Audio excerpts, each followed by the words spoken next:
महानगरपालिकाको कामकाज त त्यो भवनमा गराउने नै होइन। हाम्रो त्यो बेला पनि आशय थिएन, अहिले पनि छैन। त्यो धरहराको अवशेषलाई मात्र राखौँ, अब चाहिँ पुरानो सामग्रीले चाहिँ धरहराको कुरामा चाहिँ बनाऊँ भनेर हामी भन्दैनौँ, तर भत्केकै कुरालाई चाहिँ ग्लासमा राखौँ भनेर यो कन्सेप्ट भनेर चाहिँ प्रधानमन्त्री त्यति बेला तत्कालीन केपी शर्मा ओली हुँदाखेरि हामीले उहाँको बालुवाटारमा पुगेर हामीले ध्यानाकर्षण गराएको थियौँ। सर्वोच्च अदालतले नै त्यति बेला दिएको आदेशलाई त्यति बेलाको मेयर साहबले न अन्तरिम आदेश मान्यो, न तपाईँलाई सर्वोच्चको प्रबलीकरणको आदेश मान्यो। महानगर दिवसकै दिन अख्तियारले चाहिँ तपाईँलाई चाहिँ होइन मुद्दा चाहिँ दायर गर्यो विशेष अदालतमा।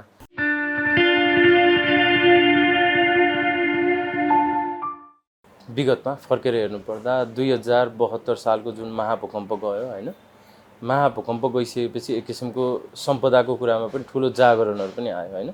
अब सम्पदा भन्ने बित्तिकै कतिपय सांस्कृतिक धार्मिक रहन्छ। अब यो बागदरबारको परिप्रेक्ष्यमा चाहिँ हामीले ऐतिहासिक सम्पदाको रूपमा चाहिँ हामी चिन्छौँ बुझ्छौँ होइन। कुनै कालखण्डको चाहिँ एउटा भाग हो, जीवन्त भाग हो, त्यसलाई चाहिँ संरक्षण गर्नुपर्छ भन्ने कुरा नै हो। स्थानीय सरकार आउनुभन्दा अगाडि नै त्यो समयमा चाहिँ रुद्रसिंह तामाङ कार्यकारी प्रमुख हुनुहुन्थ्यो। त्यो समय पनि त्यो भवन चाहिँ भत्काएर नगरपालिकाकै घर बनाउने कि भन्ने कुराहरू चल्दै गर्दाखेरि अनि हामीले त्यति बेला पनि आवाज उठाथ्यौँ होइन। यो चाहिँ प्रबलीकरण गरौँ होइन। यसमा चाहिँ मतलब अब यस्तो राम्रो भवन होइन, भवनको हिसाबमा विलासी जीवनको एउटा चाहिँ जीवन्त ऊ हो होइन, त्यसमा धेरै कुराहरू जोडिएको पनि छ। त्यो हिसाबबाट त्यो भवनलाई चाहिँ बाहिरबाट आउने पाहुनाहरूलाई चाहिँ स्वागत सत्कार गर्ने एउटा थलोको रूपमा चाहिँ डेभलप गरौँ होइन। र त्यति बेलाको कालखण्डको कालो इतिहास छ भने कालो, सेतो छ भने सेतो, त्यो चाहिँ जीवन्त प्रदान गरौँ भन्ने हिसाबमा चाहिँ हामीले त्यति बेला नि डेलिगेसनहरू चाहिँ गयौँ होइन, रुद्रसिंह तामाङको पाला। अनि उहाँले चाहिँ मतलब त्यो कुरालाई एकदम सकारात्मक लिएर तपाईँलाई चाहिँ त्यो बागदरबारलाई चाहिँ रेट्रोफिट गर्ने भनेर त्यति बेलाको नगर परिषदले पनि पास गरेको थियो। त्यो नगर परिषद पास गर्ने समयमा चाहिँ त्यो बेला संयन्त्रमा भएका मध्ये होइन, पछि चाहिँ जुन स्थानीय निर्वाचनमा निर्वाचित भएर चाहिँ हाम्रो विद्यासुन्दर साक्य त्यति बेला चाहिँ संयन्त्रमा एमाले पार्टीबाट हुनुहुन्थ्यो। र उहाँ आइसकेपछि पनि अब जहाँसम्म लाग्छ त्यति बेला यो चलिसकेको कुरा, उठिसकेका कुरा र परिषदबाट निर्णय नै भइसकेका कुरा थियो होइन। त्यसले गर्दाखेरि अब त्यो भवनलाई चाहिँ हाम्रो आशा चाहिँ के थियो भने त्यसलाई नै प्रबलीकरण गरेर एउटा चाहिँ बाहिरबाट आउने पाहुनालाई चाहिँ त्यहाँ स्वागत सत्कार अथवा सेमिनार गर्ने अथवा हाम्रो त्यहाँको रहनसहनको हिसाबबाट त्यो ठाउँमा चाहिँ कार्यक्रमहरू गर्ने एउटा थलोको रूपमा चाहिँ होस्। तर काठमाडौँ महानगरपालिकाको केन्द्रीय कार्यालय चाहिँ टेकुमा बनोस् भन्ने हाम्रो चाहना पहिलादेखि नै थियो होइन। र अब त्यो हुँदा एक्कासी के भइदियो भन्दाखेरि त्यो बागदरबारलाई चाहिँ जुन अहिले हरिभवन होइन यहाँले उच्चारण गरे जस्तै यो हरिभवन भनेर उच्चारण चाहिँ काठमाडौँ महानगरपालिकाले जब सम्मानित सर्वोच्च अदालतमा मुद्दामा गइसकेपछि यो भाषा धेरै नै व्याख्या गरे होइन, मैले भन्न खोजेँ होइन। अनि त्यसपछि आएर अब त्यो समयमा चाहिँ उहाँले एकैचोटि तपाईँलाई चाहिँ लिच्छवीकालीन, मल्लकालीन होइन र हालको अब तपाईँलाई चाहिँ यो राणाकालीनलाई नै तिनवटा शैलीलाई नै मर्ज गरेर हामीले चाहिँ तीन किसिमको चाहिँ त्यो ठाउँमा चाहिँ ठुलो संरचना बनाउने भनेर एक किसिमले उहाँले प्रकाशित गर्नुभयो। हामीले चाहिँ क्यालेन्डरको मार्फतबाट, महानगरको क्यालेन्डर मार्फतबाट त्यो भवनको डिजाइनहरू देख्यौँ होइन, जुन चाहिँ त्यहाँ जहाँसम्म लाग्छ प्रेम श्रेष्ठ अथवा उहाँले चाहिँ प्राविधिक उहाँले बनाउनु भएको थियो। र त्यसपछि आएर त्यो चित्र देख्ने बित्तिकै हामी चाहिँ एकदम अचम्म पनि पऱ्यौँ। हामीले चाहिँ त्यो बागदरबार अबको स्थानीय सरकारले संरक्षण गर्छ भन्ने हिसाबमा सोचिरहेको थियौँ। अब त्यो विलासी जीवनका जुन दरबारहरू भत्काए पनि पैसा छ, बनाए पनि पैसा छ क्या होइन। त्यो कारणले गर्दाखेरि चाहिँ नयाँ बनाउँदाखेरि पनि पैसा भयो, भत्काउँदाखेरि पनि त्यसको त एकदम थुप्रै पैसा आउने भयो नि त, किनभने त्यहाँ ठुला ठुला काठहरू छ, कलात्मक झ्यालहरू छ, थुप्रै कुराहरू छ होइन। अनि त्यो कुरा हुने बित्तिकै हामीले चाहिँ काठमाडौँ महानगरपालिकालाई चाहिँ विभिन्न समयमा चाहिँ सचेत गरायौँ, पुरानो कुरा पनि सचेत गरायौँ र त्यहाँ हुनुपर्ने यही कुराहरूलाई चाहिँ अडानको रूपमा लैजाँदा यदि केही स्ट्रक्चर बनाउनु छ भने बागदरबारभित्र छिर्ने साइडको भागहरूलाई पनि बरु भूकम्प प्रविधि एउटा नमुना हिसाबबाट चाहिँ बनाउन सकिएला भनेर हामीले भन्दै गर्दै पनि उहाँले चाहिँ मतलब त्यो अडानको रूपमा महानगरको भवन त्यहीँ बनाउने भन्ने एउटा चाहिँ एकदम एकोरिएर तपाईँलाई अगाडि बढ्नुभयो। र त्यो बढिसकेपछि हामीसँग चाहिँ अन्तिम विकल्प भनेकै तपाईँलाई चाहिँ न्याय माग्न जाने ठाउँ भने सम्मानित सर्वोच्च अदालत भयो। त्यसमा चाहिँ अब यो हाम्रो जनहित संरक्षण मञ्चबाट चाहिँ जुन वरिष्ठ अधिवक्ता प्रकाशमणि शर्मा र अर्को हाम्रो सञ्जय अधिकारी उहाँहरू सबैजनाको टिममा छलफल पनि भयो होइन। र त्यो छलफल भइसकेपछि अब चाहिँ कानुनी रूपमै जानुपर्छ भन्दाखेरि अब जाँदाखेरि चाहिँ यो हरिभवन भन्ने कुरा चाहिँ बढीभन्दा बढी चाहिँ सम्मानित सर्वोच्च अदालतमा बहसको क्रममा यो बागदरबार होइन, यो ऐतिहासिक दरबार होइन, यो एउटा निजी भवनको रूपमा हो, बागदरबार पहिला यो किसिमको थियो भन्ने कुराहरू चाहिँ त्यो प्रस्तुतिको रूपमा भयो होइन।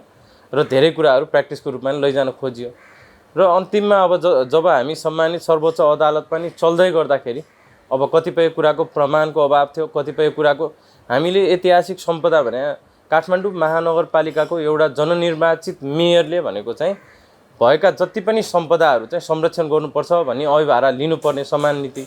तर उहाँको नजरमा चाहिँ राणाकालीन चिजहरू चाहिँ होइन त्यो चाहिँ अब सायद हिजो राणाकालीन कालखण्ड त अब कतिपय कुरा कतिलाई मन पर्थ्यो मन पर्दैन थियो होला, धेरैलाई त मन नपर्ने नै थियो पञ्चायती व्यवस्था कुराहरू होइन।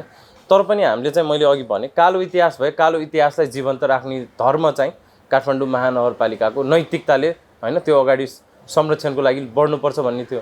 तर अब त्यो किसिमको अगाडि बढ्दै गर्दाखेरि चाहिँ अनि हामीले चाहिँ बिचमा एउटा के भेट्टायौँ भन्दाखेरि यो काठमाडौँ महानगरपालिकाको चाहिँ भोकाधिकारको मात्र अधिकार रहेछ भन्ने कुरा चाहिँ अन्तिममा हामीले पायौँ होइन। यो चाहिँ पहिला त अर्थ मन्त्रालय अन्तर्गत अख्तियारले जुन किसिमको भएको भयो होइन, अनि त्यहाँबाट आएर चाहिँ त्यो भवन चाहिँ यो अर्थ मन्त्रालयकै नाममा चाहिँ रहेको भोकाधिकारलाई मात्र काठमाडौँ महानगरपालिकाले पाएकोले गर्दाखेरि होइन, अनि त्यो मुद्दाले गर्दा उसले चाहिँ नयाँ भवन चाहिँ त्यो किसिमले मर्मत सम्भार गर्न पाइयो। तर आफ्नो स्वामित्वमा नभएकोले गर्दाखेरि चाहिँ भोकाधिकार मात्र भएकोले गर्दाखेरि नयाँ संरचना पूर्ण रूपमा कोल्याप्स गरेर चाहिँ बनाउन नपाइने कुरा पनि अनि अदालतमा चाहिँ हामीले छर्लङ्ग पार्यौँ होइन। अनि त्यो भइसकेपछि अब जस्तो प्रबलीकरणको कुराहरू पनि उठ्यो र हामीले चाहिँ महानगरपालिकाको कामकाज त त्यो भवनमा गराउने नै होइन, हाम्रो त्यो बेला पनि आशय थिएन, अहिले पनि छैन होइन। र अहिले पनि अब त्यो बिचको समयमा पनि जब अदालतमा चल्दै गर्दा अदालतले अन्तरिम आदेश जारी गर्दै गर्दाखेरि पनि संरक्षणको लागि भनेर जुन काठमाडौँ महानगरपालिकामा पुरातत्व विभागको होइन टोली त्यहाँ गयो होइन, त्यो संरक्षण गर्नु पर्यो पानीहरू पर्दाखेरि भनेर पालहरू टाङ्नलाई जाँदाखेरि त्यहाँको नगर प्रहरीहरूले 2 घन्टासम्म पनि काम गर्नेहरूलाई चाहिँ थुनिदियो त्यही बागदरबारभित्र होइन, काम गर्न दिएन। अनि कतिपय कुरामा अनि हामी त्यहाँ पुग्दाखेरि चाहिँ अनि त्यसपछि आएर यिनीहरूले चाहिँ अब काम गर्न दिने वातावरणै भएन, जसरी पनि भत्काउने नै सोच भयो भन्ने भयो होइन। त्यसपछि अनि हामीले चाहिँ अवेलना मुद्दा पनि हाल्यौँ, जसले त्यहाँ मतलब रोकावट डाल्यो होइन, उनीहरूको लागि भनेर अवेलना मुद्दा पनि अगाडि बढ्यो र पछि गएर फेरि त्यहाँबाट आएर अदालतले संरक्षणको लागि फेरि उ गरिसकेपछि अनि पाल चाहिँ हाल्यो होइन, त्यहाँ चाहिँ पालहरू हाल्यो। तर अब घाम पानी भइरहेको हिसाबमा पाल पनि धेरै नटिक्ने। तर काठमाडौँ महानगरपालिकाको साँच्चीकै भत्काउने होइन मेयर साहबको चाहिँ भत्काउने योजना भएकोले गर्दाखेरि चाहिँ त्यो पालहरू पनि जुन पानी जाने ठाउँहरू त्यो पानीहरू सबै दरबारभित्र चाहिँ छिराइदियो। अहिले पनि त्यहाँ हामी हेर्न जान सक्छौँ होइन, त्यो पानीहरू सबै भित्र छिराएर नबिग्रेको कुरा पनि बिगार्नलाई तत्पर देखियो। कतिपय ठाउँमा त बिगारेरै राख्या पनि होइन, मान्छेले गएर जानी बिगारे स्थिति पनि देखिन्छ। हामीले त्यो सबैहरू फोटोहरू खिचेका थियौँ होइन। र त्यो बिचमा चल्दै गर्दाखेरि चाहिँ अब जस्तो हामीले चाहिँ त्यति बेलाका उपमेयरज्यू होइन, उहाँलाई चाहिँ उहाँको न्यायिक समिति त्यो ठाउँमा थियो, न्यायिक समिति पनि सार्ने अवस्थामा थियो होइन, किनभने त्यो भवन खाली गर्दै गएपछि न्यायिक समिति बाँकी थियो। अनि हामीले चाहिँ अनुरोध गऱ्यौँ तपाईँको न्यायिक समिति नै यो ठाउँबाट सर्यो भने त यो भवन त झन् पूर्ण होइन, त्यहाँ त बिगार्ने नै सोचमा जान्छ भनेपछि अनि उहाँले चाहिँ न्यायिक समितिलाई अनि मर्मत सम्भार गरेर होइन त्यो ठाउँमा इस्टाब्लिस गरेपछि त्यहाँ भत्काउनलाई चाहिँ उनीहरूको चलखेल केही हदसम्म हामीले चाहिँ रोक्न सफल भयो। तर हरेक वर्षको निरन्तर अब यो जुन वर्षाको कारणले गर्दाखेरि कतिपय ठाउँमा समस्या चाहिँ छँदैछ होइन। अनि त्यति बेलै सम्मानित सर्वोच्च अदालतले पनि एउटा विज्ञ टोली, अब धेरैवटा विज्ञ जस्तो महानगरपालिकाले विज्ञ जुन हायर गर्यो उसले त भत्काउनै पर्छ भनेर चाहिँ रिपोर्ट दिदियो होइन। त्यो विज्ञको टोली भनेको जहाँसम्म लाग्छ मैले नाम भुलेँ, सिंहदरबारको बेला पनि त्यही कन्सल्ट्यान्ट नै हायर गरेको थियो होइन, जसले चाहिँ प्रबलीकरण सम्भव छैन भनेर भन्ने नै उही थियो। सिंहदरबारको पनि भित्री पार्टहरू सबै भत्काउन लाग्थ्यो। तर त्यो पनि एउटा चाहिँ के भन्दाखेरि बागदरबारले गर्दाखेरि त्यो चिज पनि जोगियो होइन। बबरमहलको तपाईँलाई सडक विभाग राखेको जुन भवन थियो दरबार होइन, त्यो पनि भत्काउने लाइनमा गएको थियो। तर यही बागदरबारको चल्दै हामीले त्यहाँ पनि पहल गर्न सक्यौँ। आज त्यो तपाईँलाई चाहिँ प्रबलीकरण सकिएर पनि अब खोल्ने स्थितिमा छ होइन, कति राम्रो बनेको छ होइन। अब हामीले विभिन्न उदाहरण दियौँ, यहीँको गद्दी बैठकको दियौँ, राष्ट्रपतिको शीतल निवासको कुरा दियौँ होइन, सर्वोच्च अदालत आफैको पनि तपाईँलाई रेट्रोफिट भएको। त्यो कारणले गर्दा यो बागदरबारलाई पनि गर्न सकिन्छ भन्ने चाहिँ हामीले थुप्रै पटक चाहिँ राख्या।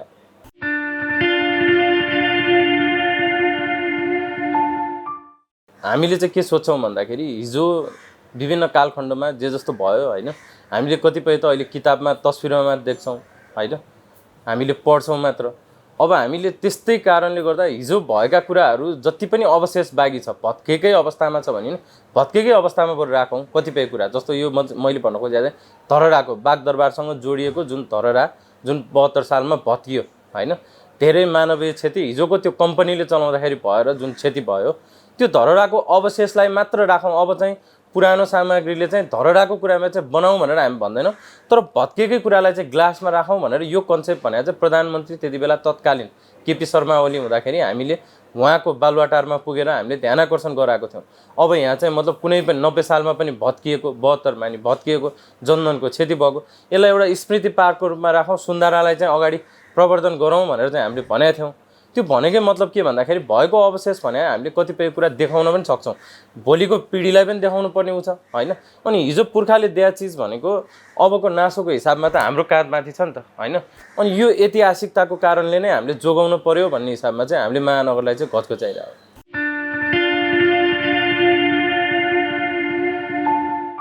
अहिले त सम्मानित सर्वोच्च अदालतले धेरैको विज्ञको रिपोर्ट होइन कन्फ्युजन हुने कारणले गर्दाखेरि त्यति बेला पनि विज्ञ समिति 3 विज्ञ समिति राखेर चाहिँ गठन गरेको थियो, जसले एकदम राम्रो सुझावहरू पनि दिएको छ होइन।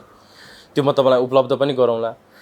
प्रबलीकरण नै गर्नुपर्छ भन्ने हिसाबमा अब सम्मानित सर्वोच्च अदालतले नै त्यति बेला दिएको आदेशलाई त्यति बेलाको मेयर साहबले न अन्तरिम आदेश मान्यो न तपाईँलाई सर्वोच्चको प्रबलीकरणको आदेश मान्यो।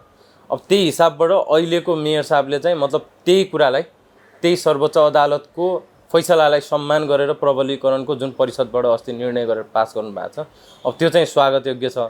तर अघि नै मैले के भने भन्दाखेरि हामीले विगत 72 साल पछि नै त्यो ठाउँलाई भने चाहिँ बाहिरबाट आउने पर्यटकहरूलाई होइन पाहुनाहरूलाई त्यो ठाउँमा चाहिँ भेटघाट गर्ने, सेमिनार गर्ने, गोष्ठीहरू गर्ने होइन।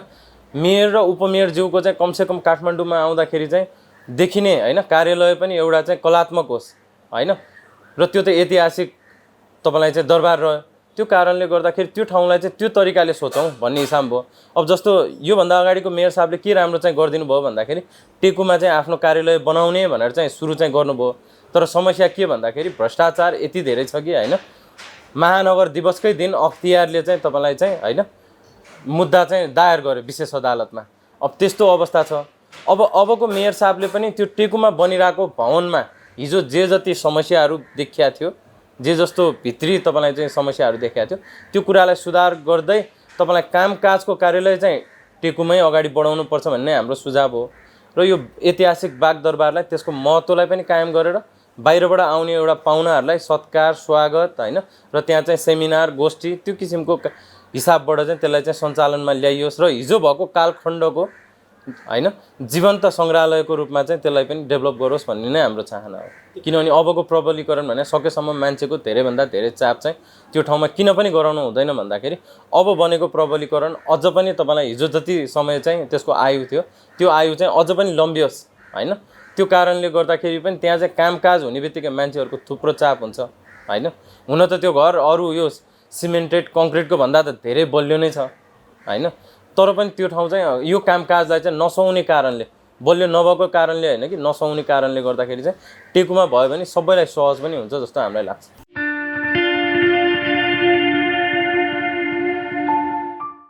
होइन अब हामीले त बारम्बार होइन काठमाडौँ महानगरपालिका एउटा जनताको संस्था हो होइन, प्रत्यक्ष रूपमा अब जनतासँग सरोकार राख्छ। अब हामीले सधैँ के भन्दाखेरि महानगरपालिकालाई सचेत मात्र गराउन खोज्या, तर हिजोको मेयर साहबले चाहिँ हामीलाई विरोध र विरोधीको रूपमा मात्र सोच्नुभयो। हामीले जे कुरा उठाए पनि काठमाडौँ महानगरपालिकाको हितमा उठाउँदै पनि रेस्पोन्स गर्नु भएन, त्यो कमजोरी हो होइन। त्यो कारणले गर्दाखेरि अबको मेयर साहब उपमेयरज्यूहरूले चाहिँ मलाई जहाँसम्म लाग्छ होइन जनताको आवाज सुन्नुपर्छ। टेकुमा भएको सुरु गरेको भवनलाई नै कामकाजी भवन चाहिँ बनाउनु पर्छ जस्तो मलाई लाग्छ। त्यो नबनाउन्जेलसम्मको लागि अर्को कुरा भयो, तर यसको पनि त प्रबलीकरणको काम त सुरु भएको छैन। यो छिटोभन्दा छिटो नै सुरु हुनुपर्ने अवस्था छ।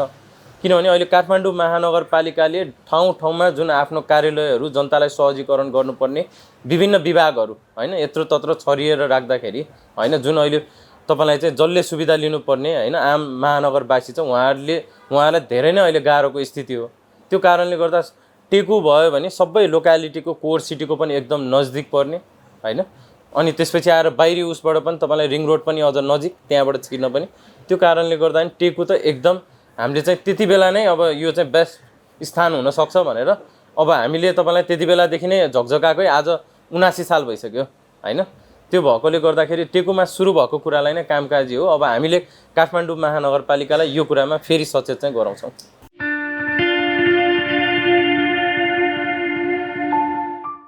अब यस्तो हो, कतिपय प्राइभेट कम्पनीहरूकै मात्र हेर्दाखेरि पनि हैन यत्रो घरहरू नै पुरै लिएर चाहिँ अब कार्यालयहरू सञ्चालन गरिरहेको हुन्छ हैन। ठुला अफिस पनि त छन् नि त हैन। ठुला काम गर्ने अफिसहरू छ, योजनाहरू छ। अनि त्यो चाहिँ काठमाडौँ महानगरपालिकाको गलत निर्णय थियो। कुनै थापाथली लैजाने, कुनै बबरमल लैजाने, कुनै कता लैजाने हैन।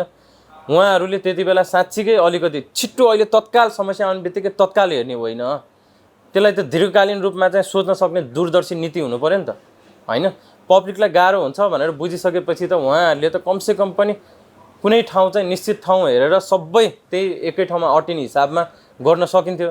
तर त्यो बेला चाहिँ मलाई जहाँसम्म लाग्छ बागदरबारको कुरामा हामीले उत्थान गर्दै गर्दा हामीलाई चाहिँ जनताको माझमा नराम्रो बनाउनको लागि उहाँहरूले यो महानगरवासीलाई नै दुःख दिनको लागि ठाउँमा अफिस चाहिँ पूर्व पश्चिम उत्तर दक्षिणतिर चाहिँ सारेको पनि बान बात हैन। अनि त्यति बेला हामीलाई त्यो कुरा निकालेर गाली पनि गरेको हामीले सुनेका छौँ हैन।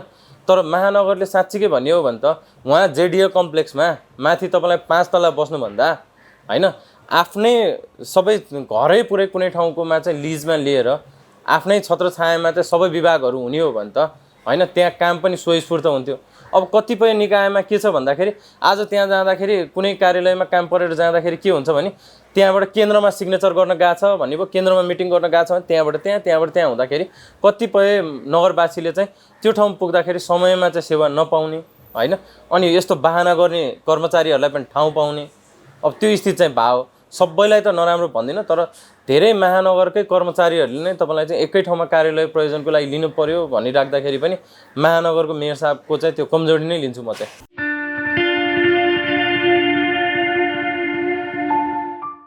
यो चाहिँ अब सोचमा हो हैन। जस्तो अब हामीले चाहिँ हिजोको जीवन्त सहर जीवन्त दरबार भनेर चाहिँ हामीले चिनाउनको लागि चाहिँ सगोलमा बागदरबारै भनेर हामीले चाहिँ चिनाउन खोज्यौँ हैन।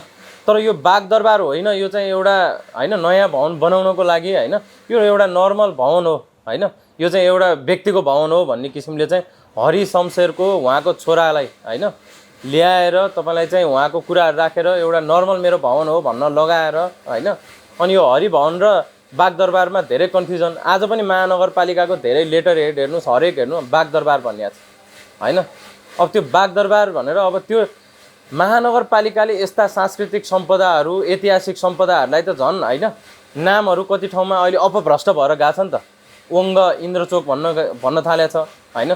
थुप्रै ठाउँहरू हैन यो हुन थालेको छ नि त। अनि झन् पुरानो चिजहरूलाई झन् जीवन्तता बनाउने ठाउँमा महानगरपालिकाले आफैले त्यत्रो ऐतिहासिक बागदरबारलाई हैन तपाईँलाई चाहिँ यो किसिमले चाहिँ व्याख्या गर्दाखेरि गलत हो। त्यो कारणले गर्दाखेरि यो व्याख्याको कुरामा चाहिँ अब यो पछिल्लो समय बसेको हरि शमशेरको एउटा हरिभवनको रूपमा मात्र तुलना गर्नलाई चाहिँ उहाँहरूले खोज्नु भएको हो। तर हामीले हेर्दाखेरि चाहिँ त्यो ओल्ड बागदरबार हो, किनभने अझ पनि त्यहाँ तलेजो भवानीको मन्दिर जीर्ण छ, 90 सालपछि बन्या स्थित छैन। त्यो ठाउँमा तान्त्रिक विधिले बन्या देवीको स्थलदेखि लिएर थुप्रै कुराहरू चाहिँ त्यहाँको चाहिँ हैन कालान्तरको कुराहरू चाहिँ छ हैन। त्यो कुरा त हामीले झन् बाह्य पर्यटकहरूलाई त चिनाउन सक्नुपर्छ, बुझाउन सक्नुपर्छ हैन। हिजोदेखिको लगनको सिलखानादेखि लिएर हरेक कुराहरू यो दरबारहरू कति बेला विकसित भयो भन्दाखेरि हिजो जब हनुमान ढोका राजदरबार मल्लकालीन अवस्थामा थियो, त्योभन्दा पछि जब के भन्दाखेरि तपाईँलाई चाहिँ प्रधानमन्त्रीको तपाईँलाई चाहिँ निवासको रूपमा हैन सिलखानादेखि लिएर भयभरको बागदरबार चाहिँ भयो, त्यो महत्त्वपूर्ण ठाउँ थियो। अनि यो कुराहरूलाई त हामीले एउटा सङ्ग्रहालयको रूपमा हामीले चिनाउन सक्छौँ, बुझाउन सक्छौँ हैन। तर महानगरपालिकाको त्यो सोचै भएन। राणाकालीन भनेपछि यो हिजोको तितो दिन हो, यो सबै हटाउनुपर्छ, मेटाउनुपर्छ भन्ने भयो। यदि त्यो मेटाउँदै जाने हो, इतिहास मेटाउँदै जाने हो भने हैन अनि भोलि हाम्रै इतिहास पनि त भोलि अर्को कसले चाहिँ संरक्षण गरिदेला त हैन। बरु हामीले त यो राणाकालीन ठिक होइन, यो सब हटाउनुपर्छ भनौँला अरे। तर महानगरपालिकाले त एउटा समान दृष्टिकोणले चाहिँ हेर्न सक्नुपर्छ। होइन मैले त हरिभवन भनेर कहिले पनि हैन त्यो म बुझ्नै चाहदिनँ हैन। त्यो एउटा तपाईँलाई सम्मानित अदालतमा मुद्दा लड्नको लागि एउटा बाटो मात्र उहाँहरूले चाहिँ र कन्फ्युजन गर्नको लागि मात्र हरिभवनको व्याख्या गर्नुभयो हैन। हामी त समष्टिगत रूपमा चाहिँ बागदरबारकै जुन परिसर पहिला थियो, त्यो परिसर भनेको मतलब यो अहिलेको धरहरासम्म पनि हैन, त्यो क्षेत्र चाहिँ हिजोको दिनको होइन आजको दिनसम्म पनि तपाईँलाई चाहिँ कल्पना गरेर हिजोको दिनको कुराहरूलाई भोलिसम्म पनि चिनाउने हिसाबमा जानुपर्छ। त्यो कारणले गर्दाखेरि म चाहिँ बागदरबारै भनेर बुझ्न रुचाउँछु।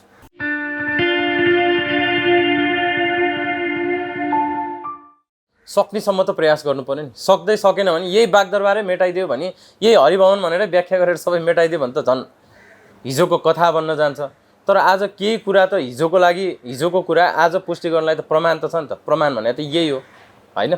अनि यही कुरा हामीले जोगाएनौँ भने त जहाँसम्म लाग्छ अनि सबै कुरा त नामेट हुँदै जान्छ। अब कतिपय व्यापारिक केन्द्र बन्यो होला होइन, तर पनि आज सांस्कृतिक मार्गहरू छ कतिपय होइन, त्यो मार्ग आज पनि कायम छ विभिन्न जात्रा पर्वको कुराहरूमा होइन, चलन चल्तीमै छ।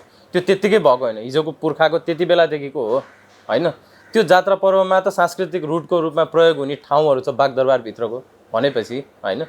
अनि आज चाहिँ महानगरपालिकाले अब जस्तो हुन त अब अहिले त धेरै कुरा पोजिटिभ हो, प्रबलीकरणको कुरामा आयो, तर अब यो कुरालाई पनि पहिलाको कुरालाई अहिलेको अबको पुस्तालाई चाहिँ चिनाउन सक्ने गरेर होइन जान सक्नको लागि, जस्तो कतिपय कुरा डिजिटलाइज गर्ने भन्ने कुराहरू छ, कतिपय त्यहाँको विज्ञको अध्ययन गरेर चाहिँ अहिले हामीसँग त थुप्रै विज्ञहरू हुनुहुन्छ जसले बागदरबारको बारेमा भन्न सक्ने विज्ञहरू हुनुहुन्छ होइन।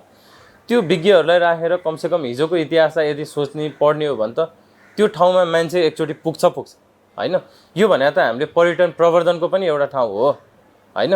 अब हामीले अहिले हेर्ने हो भने त 77 जिल्लामा कति ठाउँमा पर्यटन प्रवर्धन गरेर त्यो ठाउँमा रोजगारी सिर्जना गर्नको लागि विभिन्न कुराहरू कृत्रिम रूपमा भयो नि हामीले सिर्जना गरेर त्यहाँ पर्यटक लगिरहेछौँ होइन। तर यो ठाउँ भने त साँच्चीकै सांस्कृतिक, धार्मिक, तान्त्रिक हरेक कुरा पुरातात्विक रूपमा त एकदम महत्त्वपूर्ण ठाउँहरू हो, एकअर्कामा कनेक्सन छ। अनि यो कुरालाई त महानगरपालिका त अभिभारा हो, दायित्व होइन। अब यो कुरामा उहाँहरू अघि अहिलेको जनप्रतिनिधिहरू त बढ्नुहुन्छ भन्ने त हामीलाई अपेक्षा नै हो होइन। अब त्यही भएर हामी टेकुको भवनलाई चाहिँ कामकाजी भवन बनाउनुपर्छ भनेर चाहिँ हामी लाग्छौँ।